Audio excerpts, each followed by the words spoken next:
تحية لكم مشاهدينا الأكارم أينما كنتم. من الفضائية الارتيان نحييكم ونقدم لحضراتكم نشرة الأخبار نستهلها كالعادة بالعناوين.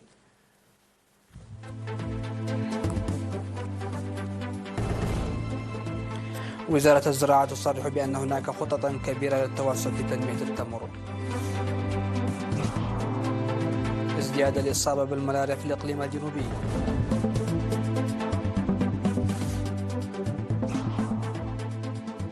جهود مشجعة للحد من الحوادث المرورية في الإقليم الأوسط.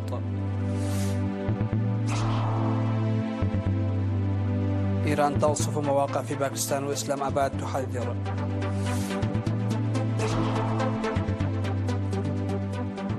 رئيس الوزراء الهندي مودي والرئيس الروسي بوتين يناقشان العلاقات الثنائية.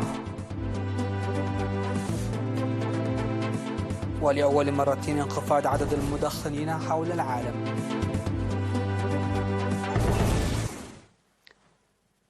أهلا بكم إلى تفاصيل النشرة. قالت وزارة الزراعة إنها تخطط لزيادة عدد أشجار النخيل 5 أضعاف، حيث أن الاستثمار في تنمية النخيل على مستوى البلاد ظل يحقق نتائج مشجعة. بدأ زراعة النخيل في إريتريا في أواخر التسعينيات من قبل المزارعين المهتمين في مديرية الشعب إقليم شمال البحر الأحمر، وتبعتها مبادرات أخرى لكنها لم تتقدم كما كان متوقعا. وفي عام 2017 قامت وزارة الزراعة باستخدام خبير كبير من الخارج، ووفرت التدريب للمزارعين والخبراء، وأدخلت شتلات التمر المختارة إلى مناطق شمال وجنوب البحر الأحمر. قال السيد موسيف قادو رئيس وحدة التكنولوجيا الحيوية ومنسق مشروع تطوير التمر بالمعهد الوطني للبحث الزراعي إنه تمت زراعة حوالي 23 ألف شجرة تمر، وأشار إلى أن المحصول يختلف من نوع إلى آخر وباختلاف حجم النبات، مضيفا أن المحصول يتراوح بين 75 إلى 200 كيلوغرام للشجرة الواحدة.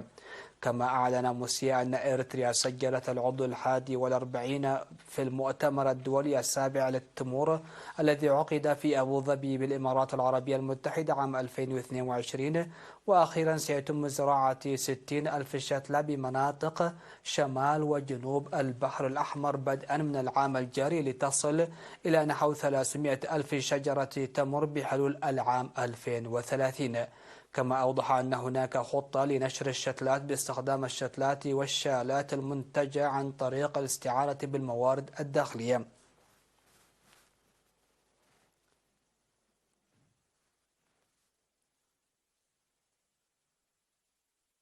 أعلن مكتب وزارة الصحة في الإقليم الجنوبي ارتفاع أعداد الإصابة بمرض الملاريا في الإقليم الجنوبي خلال العامين الماضيين.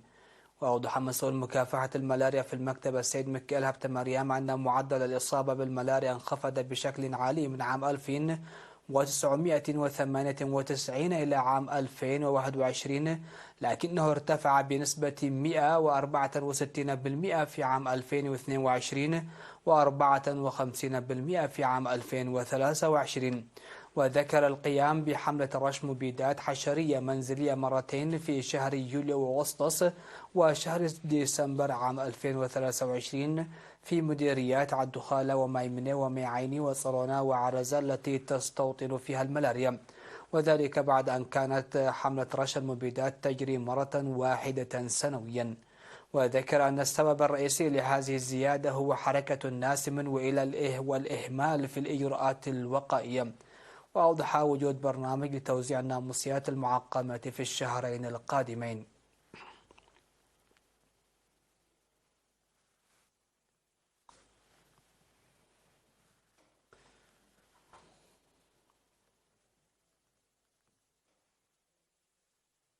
أفادت شرطة الإقليم الأوسط تحقيق نتائج مرضية من جهود خفض الحوادث المرورية. وأوضح قائد شرطة الإقليم المقدم قرمان قبر ميكائيل بالأرقام لوكالة إرينا عدد الحوادث المرورية التي وقعت في الإقليم العام الماضي، وأسفرت عن مصرع 23 شخصا وإصابة 613 بجروح وتدمير ممتلكات قدرت بأكثر من 16.7 مليون نقفة. وذكر بأن الأسباب الرئيسية للحوادث المرورية القيادة دون رخصة والقيادة أثناء السكر والسرعة الفائقة وعدم منح الأولوية. وذكر ضبط 94,855 سيارة بارتكاب مخالفات مرورية هذه السنة، وذلك بزيادة قدرها 10.6% من عام 2022، وتغريم 486 سيارة خاصة في نقل الركاب بطريقة غير قانونية بإجمالي أكثر من 2.4 مليون نوفا. وحول ظاهرة الجريمة والمخالفات قال إنه تم تسجيل 8422 جريمة مخالفة في عام 2023، مضيفا أن الجريمة انخفضت بنسبة 1.2%، بينما زادت المخالفات بنسبة 5.3%، مشيرا إلى أن الجهود جارية حاليا بالتعاون مع المجتمع لكيف المجرمين وخفض جرائم القُصّر. تعمل شرطة الإقليم الأوسط بنشر 11 مركز شرطة و7 نقاط شرطية.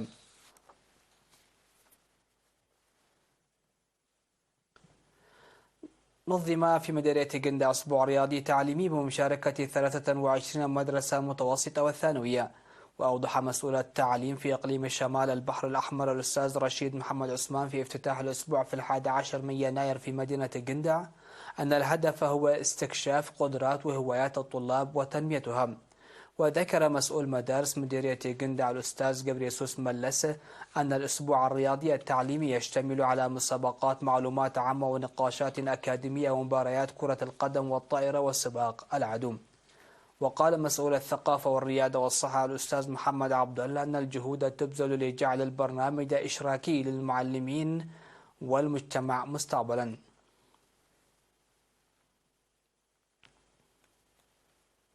يقوم سكان مديرية مايمنة بأنشطة نفير لحماية التربة وحفظ المياه وصيانة الطرق منذ شهر نوفمبر 2023، ويشمل العمل الجاري بإشراف الفرقة العسكرية العاشرة وخبراء الزراعة بناء المدرجات والحواجز المائية وصيانة الطرق الترابية والمدارس. وأشار السيد رحسي آلينا من مكتب الزراعة أن الهدف من النفير هو رفع الإنتاج الزراعي. وأفاد مدراء الضواحي بأن البرنامج يسير بفعالية حسب الخطة الموضوعة.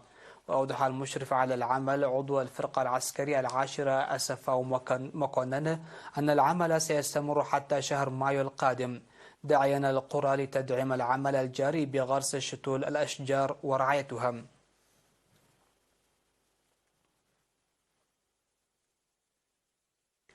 أكد تنظيم الشباب العمال في مديرية مصوع خلال الاجتماع الذي عقده يوم 17 من يناير، أكدوا على الاستعداد التام للتنفيذ الكامل بهدف حزمة برامج التصدي.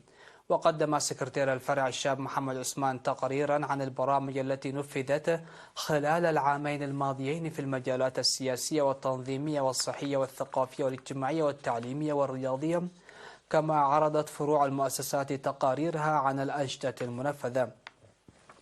وقال مسؤول الشؤون السياسية والتنظيمية في الاتحاد الوطني للشباب والطلبة فرع إقليم شمال البحر الأحمر الشاب سليمان يوسف، قال إنه يحدث تغيرات إيجابية على المدى القصير نتيجة إعادة التنظيم الذي قام به.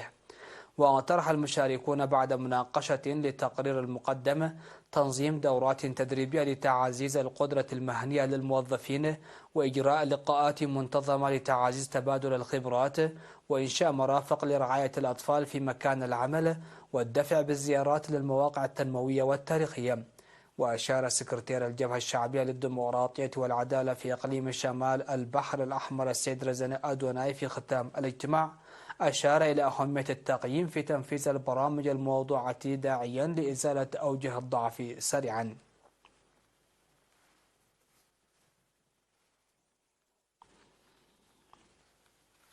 نشرتنا لا زالت مستمرة من الفضائية الإرثية، لكن بعد الفاصل.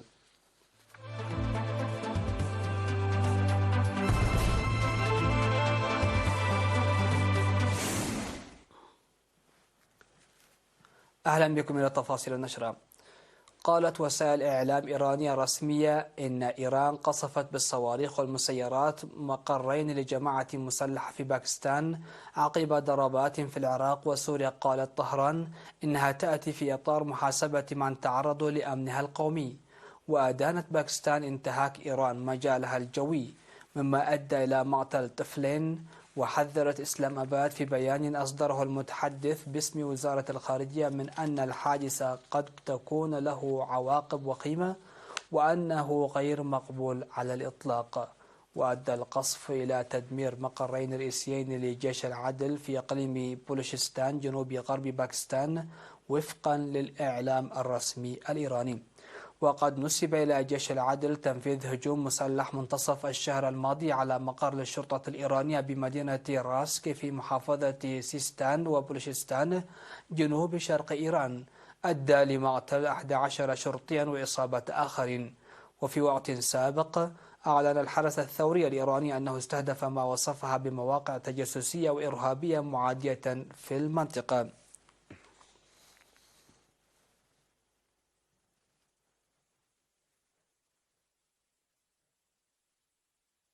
تبادل رئيس الوزراء الهندي ناريندرا مودي والرئيس الروسي فلاديمير بوتين الحوار الشامل، حيث ناقشا مختلف القضايا الإقليمية والعالمية بما في ذلك الصراع في أوكرانيا ورئاسة روسيا لمجموعة بريكس في عام 2024. ونشر رئيس الوزراء مودي رسالة يعبر فيها عن إشادته بالحوار الذي أجراه مع الرئيس بوتين في مكالمة هاتفية هامة. وقال: لقد تبادلنا وجهات نظر مفيدة حول مختلف القضايا الإقليمية والعالمية بما في ذلك رئاسة روسيا لمجموعة بريكس. تأتي هذه المحادثة بعد زيارة وزير الشؤون الخارجية الهندي إلى روسيا، مما يجسد التفاعل ذي المستوى العالي الجاري والذي يشكل أساس العلاقة بين الهند وروسيا. هذا وأكد الكرملين على وجود مصالح مشتركة بين البلدين في تعزيز العلاقات الثنائية، ذاكرا أنه عبر فلاديمير بوتين وناريندرا مودي عن اهتمامهما في تعزيز العلاقات الثنائية المفيدة للطرفين، واتفقا على مواصلة الاتصالات الشخصية مما يعزز الطبيعة الاستراتيجية لشراكة الهند وروسيا.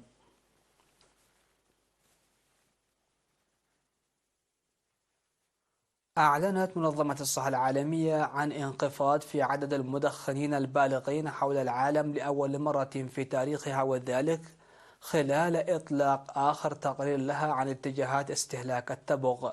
وأكد روديغر كريش مدير تعزيز الصحة بالمنظمة الأممية في مؤتمر صحفي في جنيف أن عدد المدخنين البالغين وصل إلى 1.25 مليار شخص حول العالم.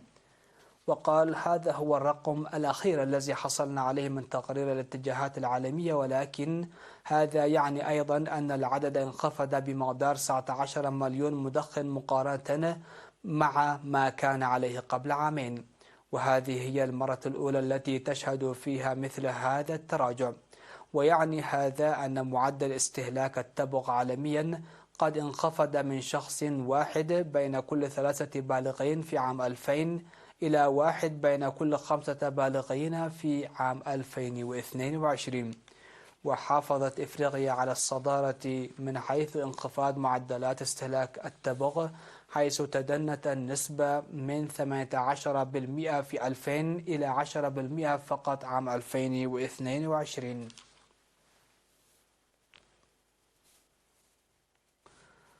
الخبر الأخير في هذه النشرة: انخفض عدد سكان الصين للعام الثاني على التوالي في عام 2023، إذ أدى انخفاض معدل المواليد وموجة الوفيات الناجمة عن مرض كوفيد-19 عندما انتهت عمليات الإغلاق الصارمة إلى تسارع الانكماش الذي سيكون له آثار عميقة طويلة المدى على إمكانات نمو الاقتصاد. وقال المكتب الوطني للإحصاء إن إجمالي عدد السكان في الصين انخفض بمقدار 2.08 مليون شخص أو 0.15%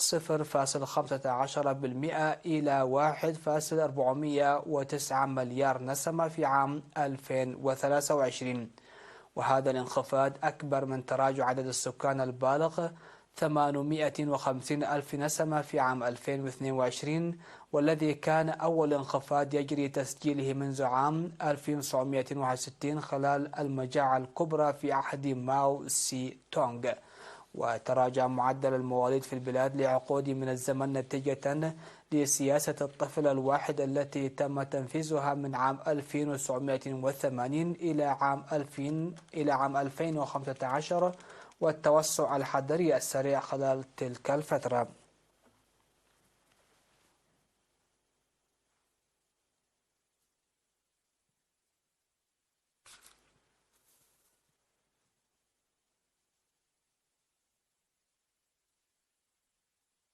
نختم نشرة هذا المساء بالتذكير بأهم وأبرز العناوين.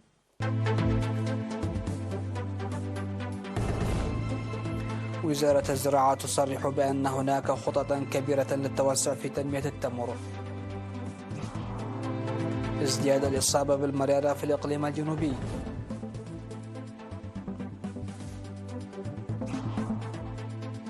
جهود مشجعة للحد من الحوادث المرورية في الإقليم الأوسط.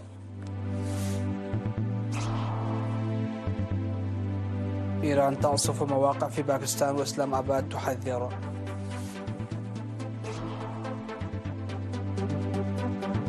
رئيس الوزراء الهندي مودي والرئيس الروسي بوتين يناقشان العلاقات الثنائية.